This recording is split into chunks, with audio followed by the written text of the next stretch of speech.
In this video we are going to be exploring the reasons why God would send Jesus to earth knowing he was going to be crucified and why Jesus' sacrifice saves people from their sins. Then did they spit in his face, and buffeted him, and others smote him with the palms of their hands, saying, Prophesy unto us, thou Christ, who is he that smote thee?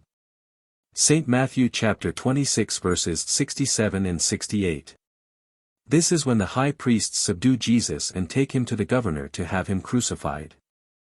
I hear a lot of people say it doesn't make any sense for God to have sent Jesus to earth knowing that he would be crucified. What kind of a loving God would have their own son tortured to death for the sins of mankind? Couldn't God have just forgiven mankind for their sins without sending Jesus to get crucified? Surely if someone had stolen your car or wronged you in some way, you're not going to torture one of your own children to death and then call it even. And their objections make a lot of sense if you think of it that way. But I think the reasons behind Jesus coming to earth and the crucifixion are largely misunderstood. So I am going to attempt to explain why I believe God did it this way and why it would not have worked any other way. This is when the priests take Jesus before the governor to have him crucified.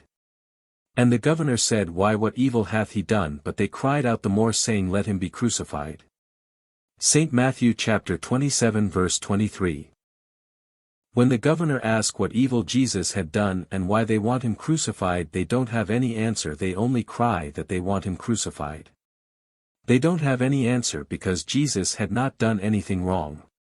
But Jesus was going around spreading the word of God, and this threatened the priest control over the people, as Jesus was teaching the word of God, which meant the people would not need to go to the priest to get it. And more importantly, Jesus threatened the wealth of the church, because Jesus was not taking money from the people, and collecting wealth is a big part of most churches. So whoever brought the teachings of Jesus to mankind would have a very ill fate ahead of them. But to be saved, mankind needed the teachings of Jesus. So God sent himself incarnated in physical form as Jesus to bear the hate and anger of mankind so that mankind could receive the word of God and be saved. But I don't think that just receiving the words of Jesus was enough for most of mankind to be saved. I think that mankind also needed the example that Jesus set. A lot of leaders don't follow their own teachings. They always want to tell other people how they should be living their lives. But when you look at them, you see that they don't live their own lives that way.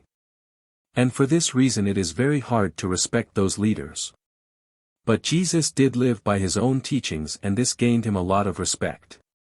Here the governor gives the priests a choice between Jesus and a notorious prisoner, hoping that they will choose to let Jesus go free instead of Barabbas. But the priests choose to have the governor release Barabbas instead of Jesus, so the governor has Jesus crucified and lets Barabbas go free. Then released he Barabbas unto them, and when he had scoured Jesus he delivered him to be crucified. St. Matthew chapter 27 verse 26.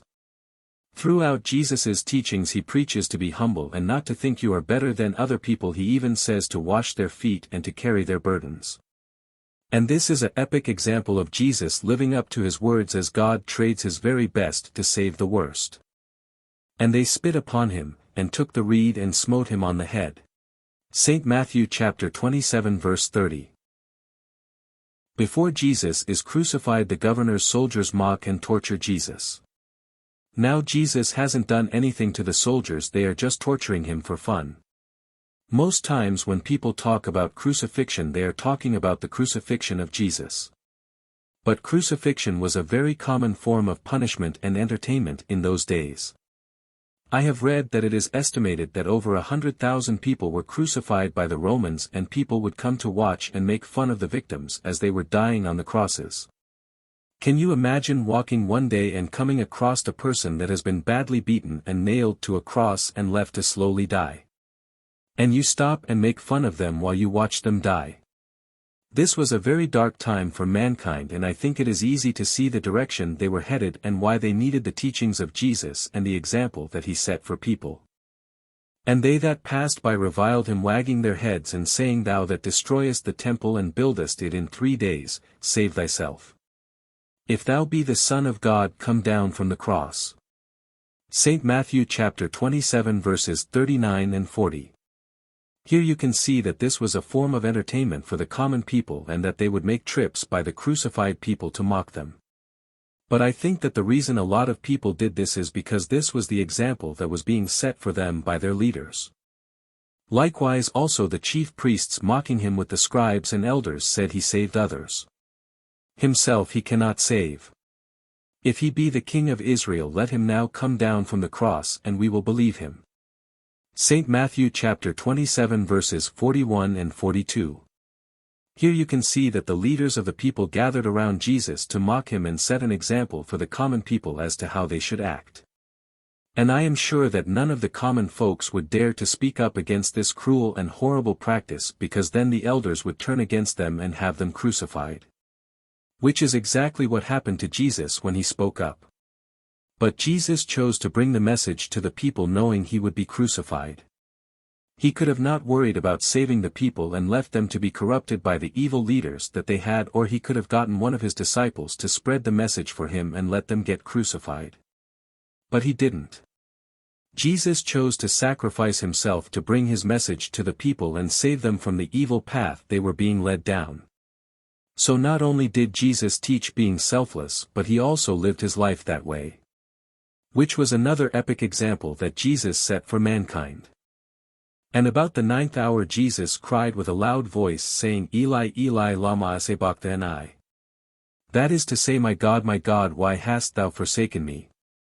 St. Matthew chapter 27 verse 46. So Jesus hangs on the cross being ridiculed for about 9 hours before he calls out to God, and then he dies. 9 hours seems like a very long time to be nailed to a cross suffering. All throughout history a lot of people have worshipped a lot of different gods, and it is usually the people who sacrifice to their God. But in the case of Jesus you have God sacrificing everything for the people. So I guess the relevant question is, was Jesus' sacrifice worth it? And to answer that question I think we need to look at the effect Jesus has had on mankind. For God so loved the world that he gave his only begotten Son, that whosoever believeth in him should not perish but have everlasting life. John chapter 3 verse 16.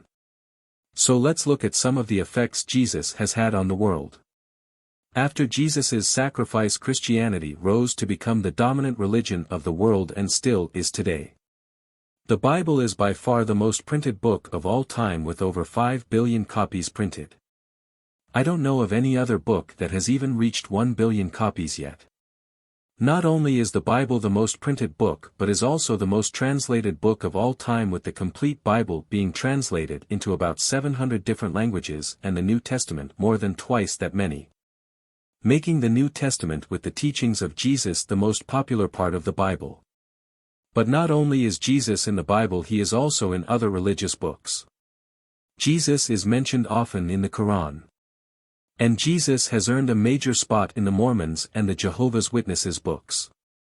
I don't think that Jesus would have had anywhere near the same effect on people if he had not come to earth and lived the way he did and made the sacrifice that he did. And this is the condemnation, that light is come into the world and men loved darkness rather than light because their deeds were evil. John chapter 3 verse 19. I think it is true that some people love darkness, and most leaders just try to control people's behavior, which doesn't really do much. If you only make rules and punish people when they get caught breaking them, you haven't changed anything. They will still break the rules anytime they think they can get away with it.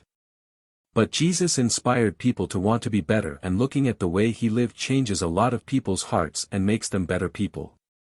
I have seen a lot of people tell other people that they shouldn't be greedy and should give to the poor, but the whole time they are saying that they are hoarding wealth for themselves. But when Jesus told people they should give to the poor, he kept nothing for himself. And I have heard a lot of people say that you should take the time to help other people, but they spend all their time looking after their own interests. But Jesus lived his whole life helping other people. And not only did Jesus say to forgive and to turn the other cheek when people wrong you, but he never lifted a hand against the people who crucified him. It is one thing to write down some words and tell people they should follow them the whole time you live in a position of power and comfort and have no understanding of what life is like for the common people. It is easy to judge someone if you have never walked in their shoes. But Jesus came and lived with the people and walked with them through their daily lives and endured the same hardships that they had to. Not only did Jesus teach with his words but he also taught with his actions, and I think in order for mankind to be saved they needed to be shown the way and not just told the way. And this is why I think that Jesus' sacrifice was necessary. Thank you for taking the time to listen to my thoughts.